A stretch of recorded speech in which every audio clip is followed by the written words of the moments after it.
Assalamualaikum warahmatullahi wabarakatuh. Nama saya Air Karolus dengan NIM 5312511036 dari Prodi Teknik Elektro. Baik, di sini saya akan mempresentasikan potensi bahasa Indonesia menjadi bahasa ASEAN atau Perbara atau singkatannya Perhimpunan Bangsa Asia Tenggara. Daftar isi 1. Bahasa Indonesia dan posisi strategisnya di Asia Tenggara. Nomor 2 ada faktor pendukung bahasa Indonesia menjadi bahasa. Nomor 3 ada tantangan bahasa Indonesia menjadi bahasa. Dan yang terakhir nomor 4 upaya dan strategi penguatan bahasa Indonesia di ASEAN. Latar belakang. Bahasa Indonesia memiliki potensi besar untuk menjadi bahasa kawasan karena beberapa alasan. Untuk yang pertama, bahasa Indonesia memiliki jumlah penutur yang besar, baik di dalam negeri maupun di beberapa negara tetangga seperti Malaysia, Brunei Darussalam, Singapura, dan sebagian Thailand serta Filipina Selatan.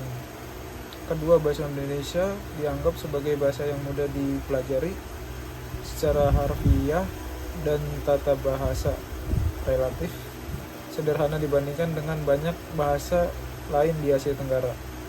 Ketiga, Indonesia sebagai negara dengan populasi terbesar di ASEAN dan kekuatan ekonomi yang terus berkembang memiliki pengaruh yang signifikan dalam menentukan arah kebijakan dan kerja sama regional. Nomor 1, bahasa Indonesia dan posisi strategisnya di Asia Tenggara. Bahasa Indonesia merupakan bahasa yang memiliki akar dari bahasa Melayu yang sejak abad ke-7 sudah digunakan sebagai lingua franca di kawasan Asia Tenggara untuk perdagangan dan interaksi sosial. Dengan jumlah penutur lebih dari 300 juta orang di Indonesia dan negara sekitarnya, bahasa Indonesia termasuk dalam salah satu bahasa dengan penutur terbanyak di dunia. Selain itu, Indonesia adalah negara dengan populasi terbesar di ASEAN dan memiliki pengaruh ekonomi serta politik yang signifikan di kawasan ini. Hal tersebut memberikan nilai strategis sendiri bagi penyebaran bahasa Indonesia. Yang kedua, faktor pendukung bahasa Indonesia menjadi bahasa. Antara lain yang pertama, jumlah penutur yang besar. Yang kedua, kesamaan bahasa serupun. Yang ketiga, peran Indonesia di ASEAN. Yang keempat, promosi bahasa Indonesia di dunia. Dan yang kelima atau yang terakhir, kekuatan budaya populer. Bahasa Indonesia menjadi bahasa ASEAN antara lain yang pertama, dominasi bahasa Inggris sebagai bahasa global dan bahasa resmi ASEAN saat ini. Yang kedua, kurangnya keseragaman politik bahasa di kawasan Asia Tenggara. Yang ketiga, keterbatasan diplomasi bahasa yang masih kalah dibanding negara seperti Inggris, Cina, dan Jepang yang gencar mempromosikan bahasa mereka.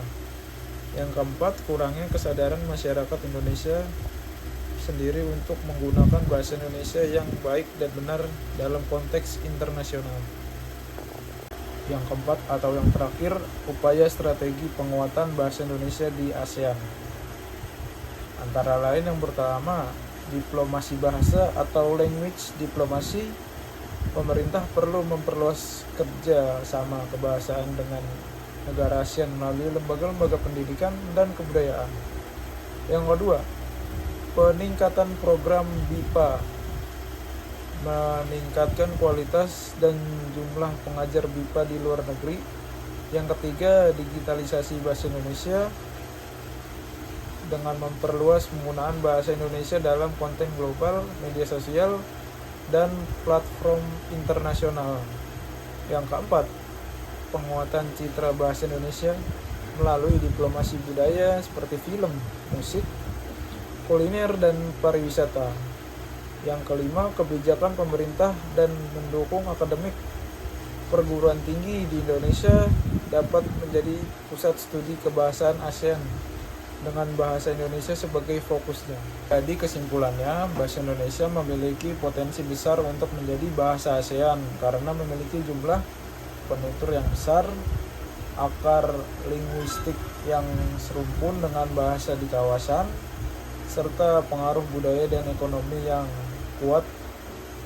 Namun, untuk mewujudkan hal tersebut dibutuhkan upaya sistematis dalam bentuk diplomasi bahasa, peningkatan pengajaran bahasa Indonesia di luar negeri, serta promosi budaya yang berkelanjutan. Demikian yang saya sampaikan, kurang lebihnya mohon maaf. Wassalamualaikum warahmatullahi wabarakatuh. Terima kasih.